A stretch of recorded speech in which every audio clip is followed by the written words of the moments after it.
대한민국 정치 이야기를 맛깔나게 풀어드린다고 자부하는 정치일학입니다. 청담동 술자리 의혹이 일파만파 커지고 있다 보니 한동훈에 이어 대통령까지 버럭 해명으로 초저함까지 들통나 버렸습니다. 저지 가짜뉴스를 만들어서 뿌리고 다닌 김의겸 의원은 대변인임에도 불구하고 언론 피해서 도망다니고 있죠. 민주당이 오히려 이 저질 가짜뉴스에 올인하듯이 모든 걸 걸고 있는 것 같아서 안타깝습니다. 청담동 술자리에 계셨다는 주장이 제기되는 상황 뭐죠? 그런 저급하고 유치한 가짜뉴스 선동은 국민을 무시하는 거니까. 들으신 것처럼 가짜뉴스 성동으로 규정짓고 있었습니다. 혹시 강진구 기자가 이런 반응을 노렸던 것일까요?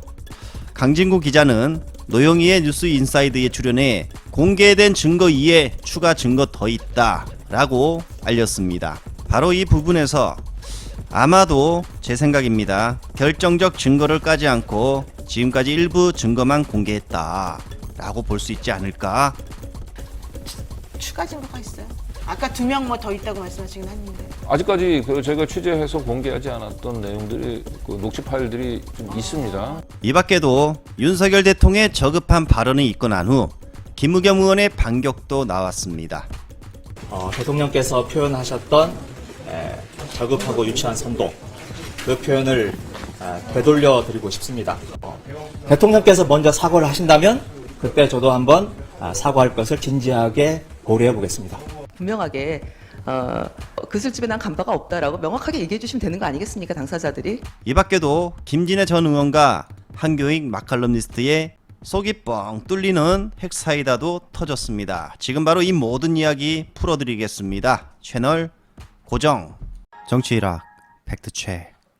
강진구 기자는 이날 노영희의 뉴스 인사이다에 출연해 청담동 술자리 이야기를 들려주었습니다. 언론들이 주장하는 모든 것을 하나씩 반박해 나가며 한동훈 윤석열의 버럭 해명 또한 한 방에 박살내 버렸다고 하는데요.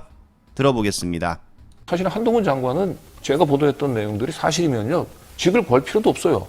그죠. 어차피 잘리게 돼 있어요. 네, 그건 당연히 탄핵사유가 되니까. 탄핵사유가 되는 거죠. 그건 뭐 직을 걸고 말고 할 게 없는 거예요. 그건 제가 보도하게 되면 그건 뭐 당연히 그건 뭐 형사적인 처벌에 따르는 문제 아닙니까? 맞습니다. 사실 이 사건이 되게 중요하고 우리가 이걸 자꾸 다루는 이유는 이게 만약에 사실이라 그런다면은 대통령하고 법무부 장관이 한 법률 회사하고 부적절한 관계를 맺었고 이해관계 충돌이 충분히 일어날 수 있을 만한 의심을 받는 그런 일이 벌어졌기 때문에 사실은 그들의 거취와도 관련된 문제가 생길 수 있어서 중요한 부분이거든요. 추가 증거가 있어요. 아까 2명 뭐 더 있다고 말씀하시긴 했는데. 예, 그 추가적인 증거 아직까지 저희가 취재해서 공개하지 않았던 내용들이 녹취 파일들이 좀 있습니다. 네. 그리고 아까 얘기했던 대로 이제 등장인물들도 좀 더 있고, 네. 그다음에 이제 되게 이제 조선일보를 중심으로 한 이제 극우 언론들이 이제 장소를 특정하지 않았다라고 얘기를 하는데, 사실 아까도 얘기한 대로 장소를 거의 저는 특정을 했다고 보이고요. 90% 정도는. 네, 그리고 구체적으로 이제 업소를 못 집어냈다라고 얘기하는 것 같은데, 구체적인 업소를 저희가 지금 이제 다각도로 접근해 가고 있고, 네. 상당한 진전이 있었다라고 하는 정도 말씀드립니다. 알겠습니다. 차후 이야기는 더 탐사에서 확인하시면 될 것 같고요. 자, 윤석열의 버럭이 터지고 우리 김의겸 의원의 반격이 나왔습니다. 네, 징계안 제출됐다는 이야기를 들었습니다. 법무부 장관이 자꾸 뭘 걸라고 하고 대통령께서는 저급하고 유치한 선동이다라고 이야기를 했는데 거기에 더해서 당까지 징계안을 제출했습니다.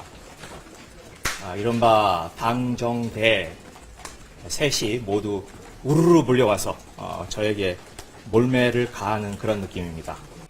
폭력적이기까지 하다라고 한 생각이 들고 대통령께서 표현하셨던 저급하고 유치한 선동, 그 표현을 되돌려 드리고 싶습니다.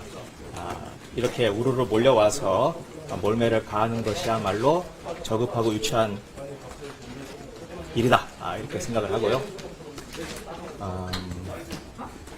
그리고 이번 사안의 본질은 국정감사장에서 질문을 던질 수 있느냐 없느냐 하는 문제라고 생각을 합니다.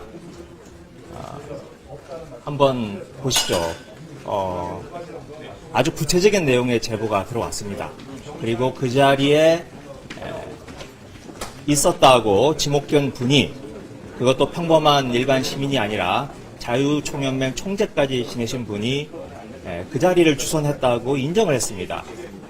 그런 사안에 대해서 과연 질문을 못한다. 그러면 더 문제가 아니겠습니까? 이 자리에 계신 언론인 여러분들이 그런 경우라면 질문을 안 던지시겠습니까? 만일 질문을 못한다면 그건 기자증을 반납해야 되는 일이고 국회의원 입장으로서는 배지를 떼야 되는 일이죠. 네. 그리고 사과를 요구를 하시던데 사과를 요구하시면서 민주당의 이재명 대표 그리고 이재명 대표의 DNA까지 언급을 했어요. 그런데 실제로 그 DNA에 유전자에 사과와 성찰이 아예 없는 분은 저는 윤석열 대통령이라고 생각을 합니다.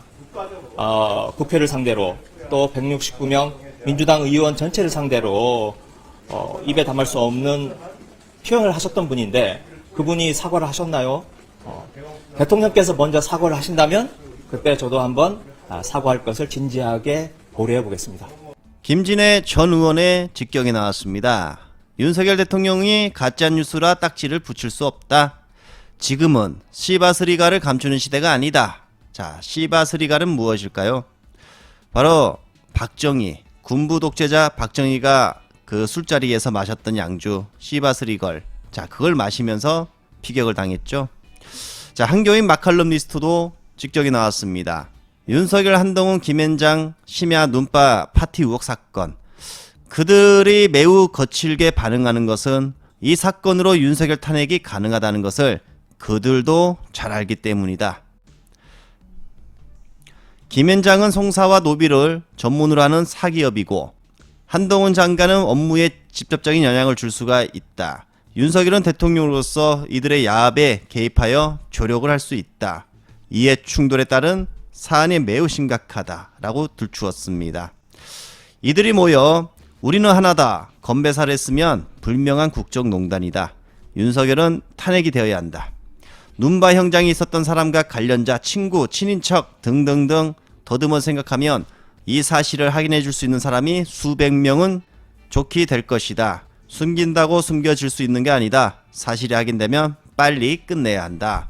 혼란이 길면 다 망한다.